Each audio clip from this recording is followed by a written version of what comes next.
Deus abençoe a todos. Eu quero compartilhar uma, uma palavra aqui, uma mensagem que está lá em Atos dos Apóstolos. Veja, Atos dos Apóstolos já se trata da história da igreja.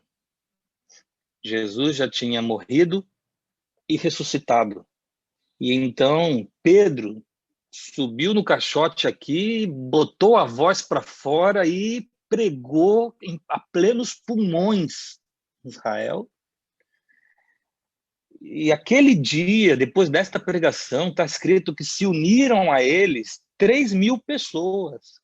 3.000 pessoas que depois que ouviram o que Pedro falou, foram a ele dizer: o que faremos diante das tuas palavras? O que faremos então? Eles absorveram, entendeu?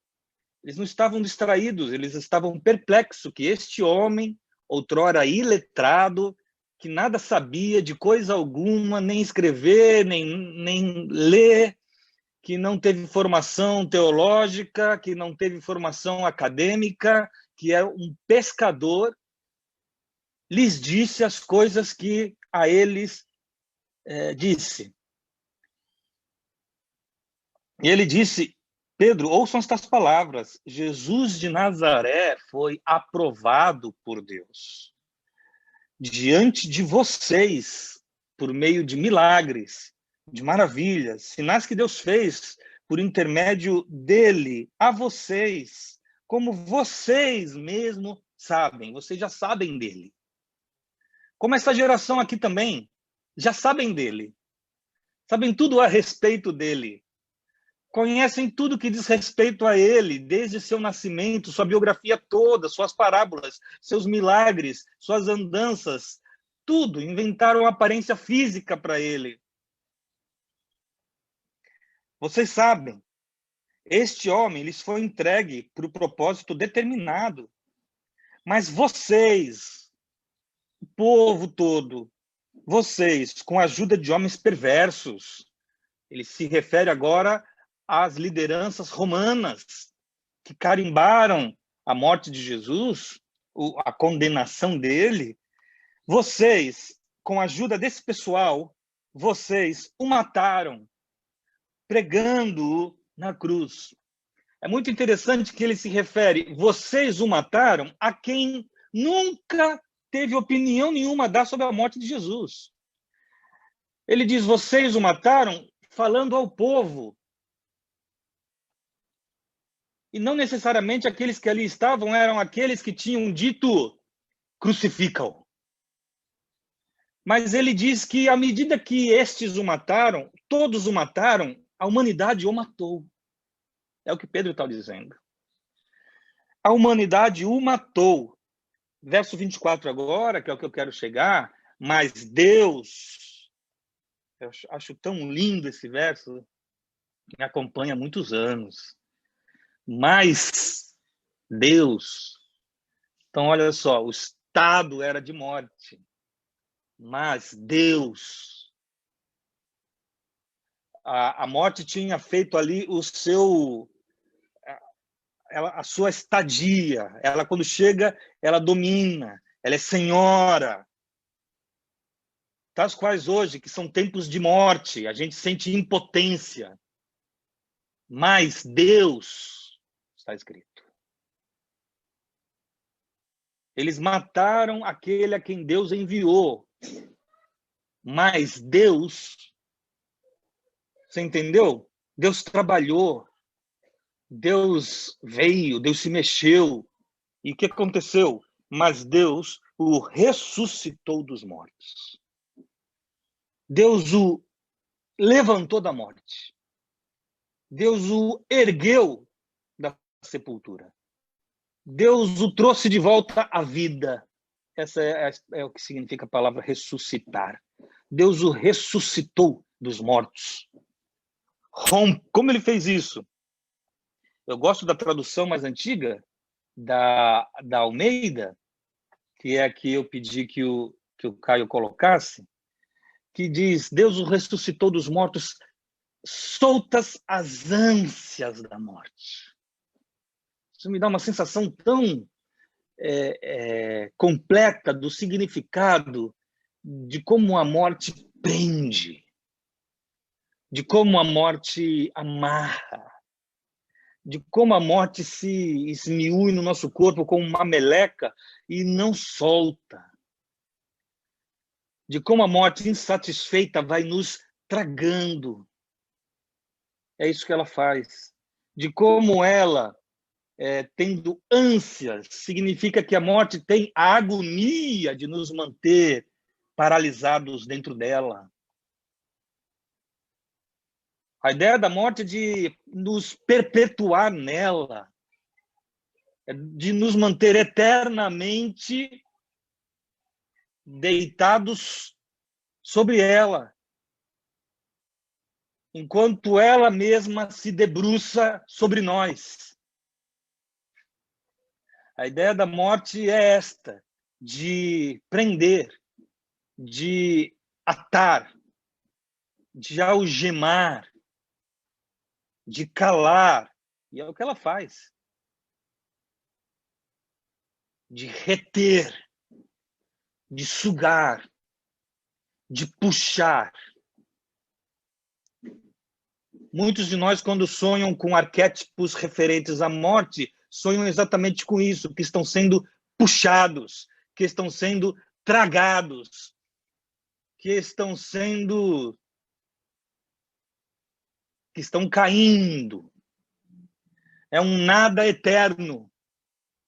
É um nada interminável. Você entendeu o tamanho do inimigo? Mas está escrito que Deus o ressuscitou disso aí. Deus o tirou disso aí. Soltas as ânsias da morte, que aqui na NVI está escrito, rompendo os laços da morte, porque ela enlaça.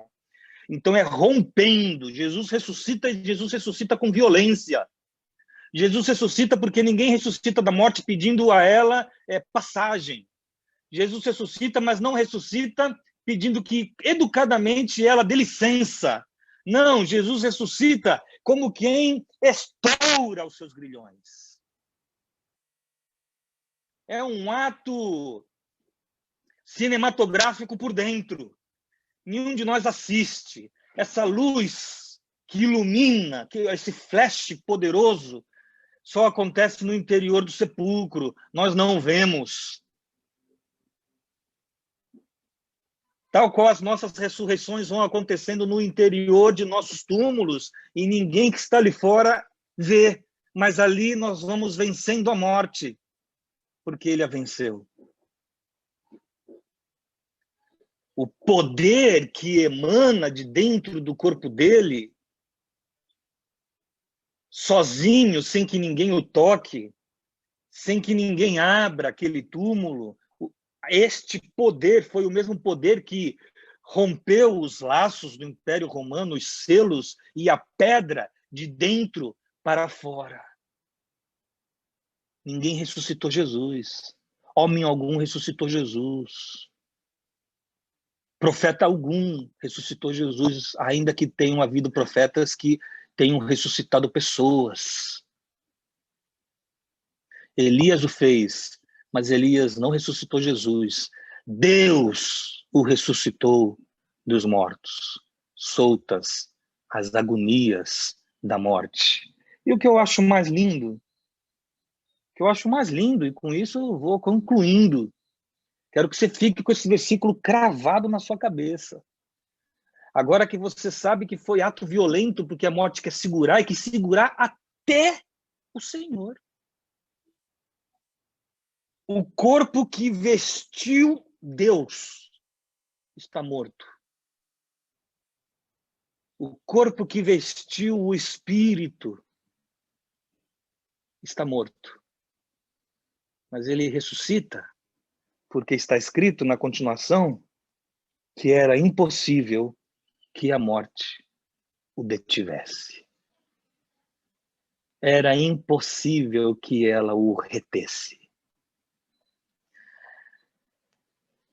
as agonias das ânsias da morte foram soltas porque era impossível, está escrito. Era impossível. Era impossível Jesus não ressuscitar. Deus não morre, não morreu. Mas era impossível que permanecesse morto. E por quê? Porque aquele que ali estava morto era aquele que a si mesmo atribuiu-se a denominação de caminho, verdade e vida. É aquele a quem disse de si: eu sou ressurreição e vida. E vida. E ninguém vem ao Pai a não ser por mim, porque eu sou exatamente aquele que conduz ao Pai. Eu sou a vida. A verdadeira vida. Como é que a vida podia ser retida pela morte? Ele saiu dela sem nem conversa. Sem nem conversa.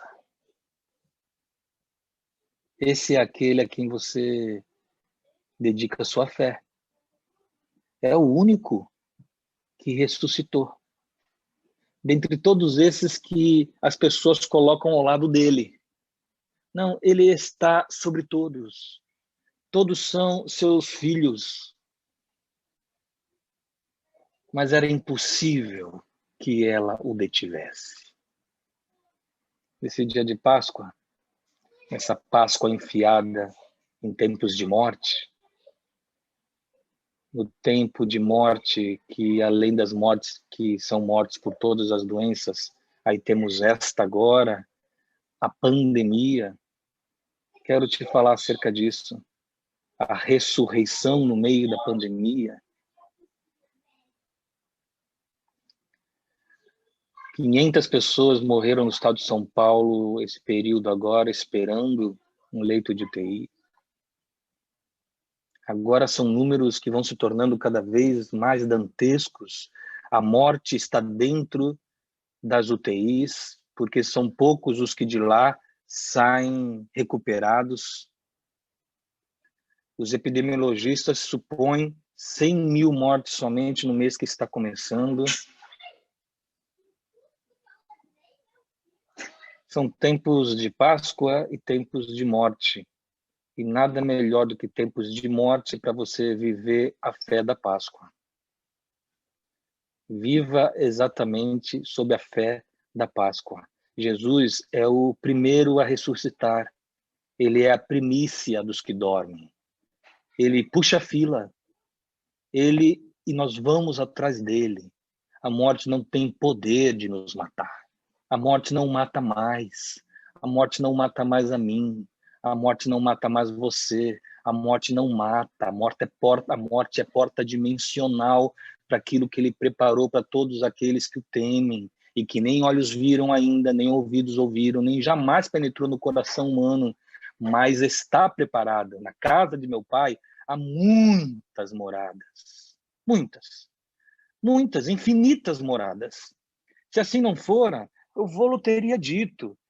Se isso que eu estou falando fosse brincadeira de vida eterna, fosse brincadeira, eu teria dito para vocês, olha, não creiam nisto, como eu falei muitas vezes que isso não é assim, mas desta vez o que eu estou falando é isso que é. Eu vou antes e vos prepararei lugar, morada, existência eterna, pacífica, alegre, cheia de amor. Debaixo do poder desta ressurreição é a qual fomos convidados a viver. Paulo disse numa oportunidade, desejo conhecê-lo. Conhecer a Cristo. Não pare nunca de conhecê-lo, viu? Desejo conhecê-lo. E dele, o que eu quero conhecer? Ele diz, e o poder da sua ressurreição em mim. A linguagem de hoje vai dizer que quero sentir em mim o poder da sua ressurreição. Você está me entendendo? A ressurreição não é ato histórico. Ela é para mim e para você. Ela é ato existencial na minha vida. Ela cresce em mim. E ela vai aplacando os medos. Ela vai diminuindo os temores. Ela vai dando segurança no caminhar. Ela vai aumentando a fé. Ela vai fazendo com que eu olhe para a vida com outra perspectiva. Eu olhe para a pandemia, inclusive, com outra perspectiva. Sempre há esperança, sempre haverá esperança. Por isso Jesus ressuscitou aos 45 do segundo tempo. Ainda tem muita coisa para rolar. Mas no final, ele vence, ele rompe. Não importa com que violência a morte o tenha tragado, e foi de forma muito violenta que ela, de modo muito violento que ela o levou, de igual modo foi rompendo-a. São verbos assim ativos, você entendeu? Não há passividade nisso. A morte tem que ser rompida. Ela é um inimigo. E se ela não fosse ruim, não seria um inimigo. Se ela fosse boa, não seria um inimigo. Então, por aí você tem a dimensão daquilo que Jesus fez, quando ele, então, ao final diz que aquele que crê em mim já não morre, passa da morte para a vida. Por isso, a nossa perspectiva, olhar, visão, ótica acerca dela muda. E se a visão acerca da morte muda, eu vou dizer uma coisa para você. Muda tudo na sua vida. Tá bom?